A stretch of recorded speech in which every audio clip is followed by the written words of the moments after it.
बघा. परवा दिवशी 19 तारखेला वारं सगळंच उलटं झालं पत्रा सगळा. आम्ही लहान मुलं घेऊन सगळे आत होतो. ते पत्रा उडताना आम्ही सगळे बाहेर आलो. छप्पर उडलेलं.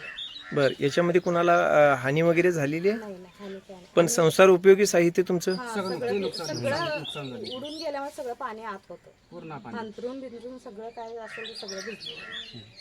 नमस्कार, लीड महाराष्ट्र या बातमीपत्रात आपले स्वागत आहे. दिनांक 19 एप्रिल रोजी मिरज तालुक्यामध्ये उन्हाळी पावसाचा जोरदार तडाखा बसला. यामध्ये अनेक ठिकाणी नुकसान झाले.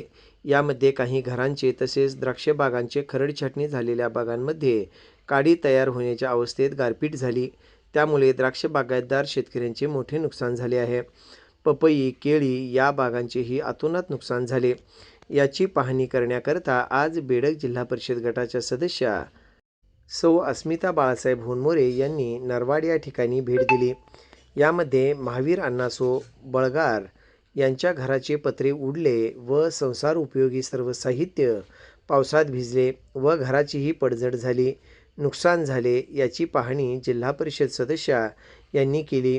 तसेच बाबासाहेब माळी यांच्या द्राक्षबागेचे नुकसान झाले. सुनील कमलेकर यांच्या पपई पिकाचे नुकसान झाले आहे.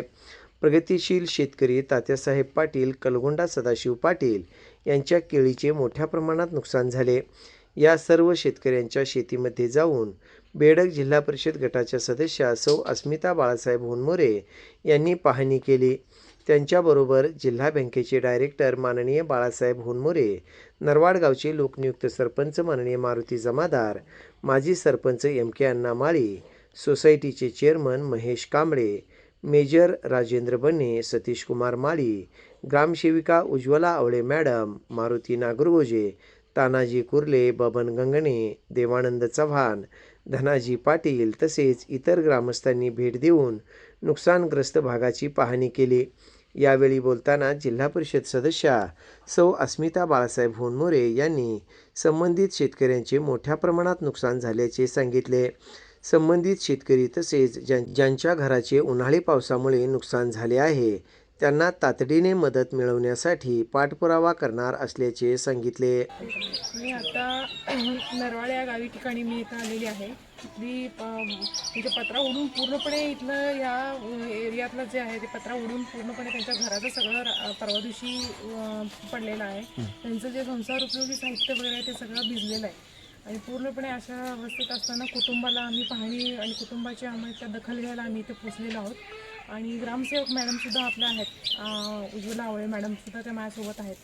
तहसीलदारांना हे करून आम्ही जे काही असेल इथल्या पंचनाम्याची पाहणी आणि इथला पंचनामा करून जी काही शासनाकडून त्यांना त्या लाभार्थीला जेवढी मदत देता येईल तेवढी आम्ही भरघोस मदत देऊ त्यांना.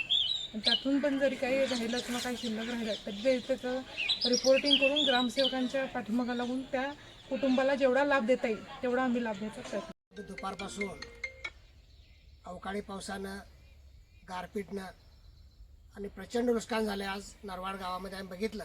आमच्यावर सरपंच आहे, ते इथले गावातले लोकप्रतिनिधी आहे, सोसायटीचे चेअरमन आहे.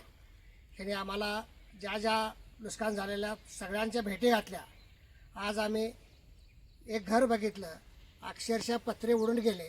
लहान बाळं, त्या घरातले राहणारे कुटुंब पळून बाहेर गेले म्हणून वाचले. अक्षरशः त्या घरात संसार उद्ध्वस्त झालेला आहे. धान्य धान्य होतं ते फार भिजून गेलेलं आहे.